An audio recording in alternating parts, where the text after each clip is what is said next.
see a nurse going through that door, and here he comes now.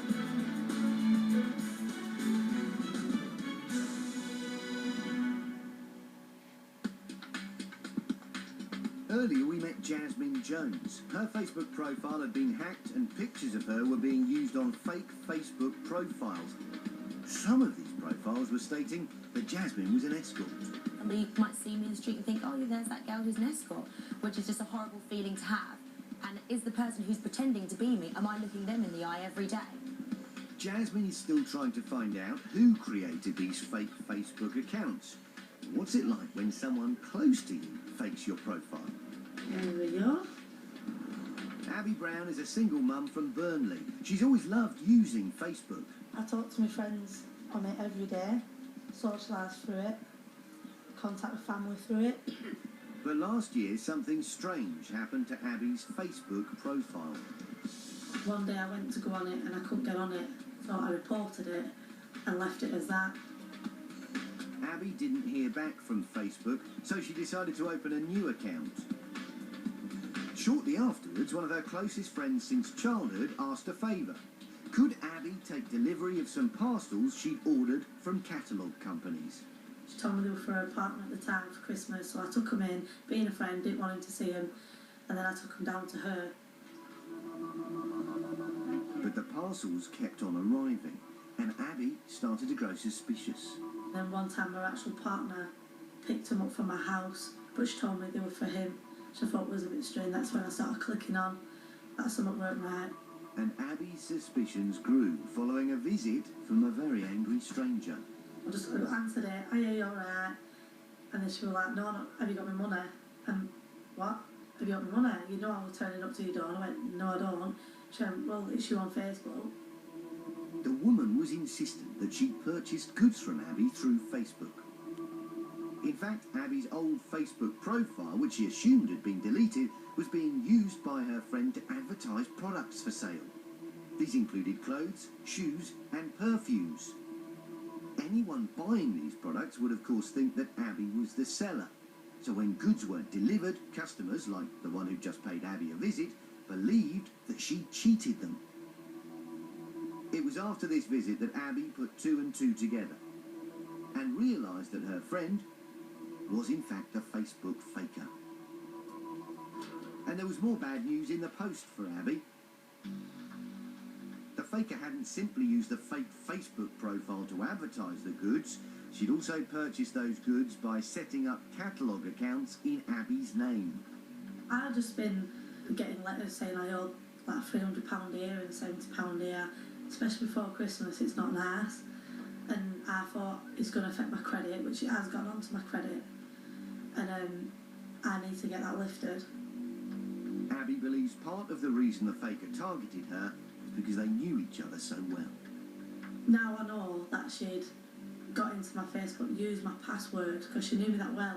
She guessed my password. She knew everything because I talked to her on a daily basis.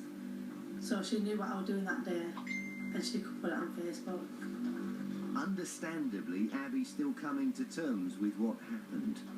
I trusted her with all my heart, and I feel like she had a bit of a kick out of doing it, in a sick way.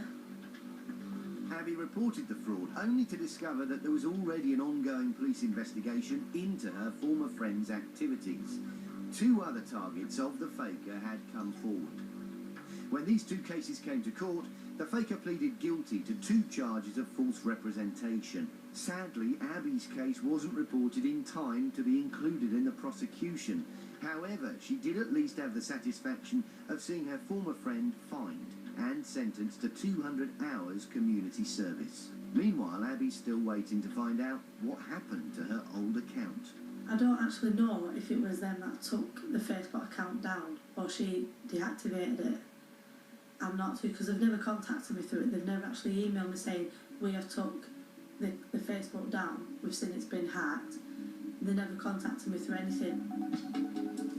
Abby's experience reveals the lengths a determined Facebook faker will go to in order to get their hands on a fake Facebook account. So what can you do to protect your profile? Professor Dave Hart lectures on social media at Birmingham City University. He believes that as Facebook expands its services, opportunities for fraudsters will increase. Facebook invites you to give it lots of information, beyond the books and films you like, down to the cafes where you drink and have your lunch, the pubs you go to, that geotag location check-in in the street you live in, the link to your information from your running watch, which tells you where you started and entered your running route, which happens to be at your front door. This constant invitation to give them information. All of that, of course, is brilliant for Facebook, but it's also brilliant for a fraudster. And Professor Hart has some advice to help you stay safe online when using social media like Facebook.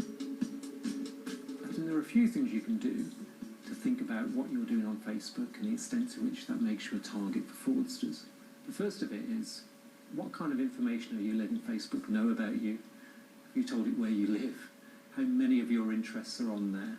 How often do you talk about the detail of your family life and your relatives? If you're telling Facebook and your followers what your dog's name is, then maybe your dog's name shouldn't be your password. Be mindful of the security settings on Facebook, because actually you've got a degree of control there which you perhaps don't realise. You can actually stop your profile being public whatsoever, and just your updates and information about you just goes to those friends you have chosen. Not friends of friends, just friends. Facebook told us that while they couldn't comment on individual cases, they had actioned reports into the cases we feature. They stressed Facebook was a safe and secure place with extra security features, comprehensive tools for reporting fraud, and a team of safety experts. They said they encourage people not to share their password with others and to protect their accounts using two-factor authentication. They added that if you think your account's been compromised, visit facebook.com/hacked to secure it as quickly as possible.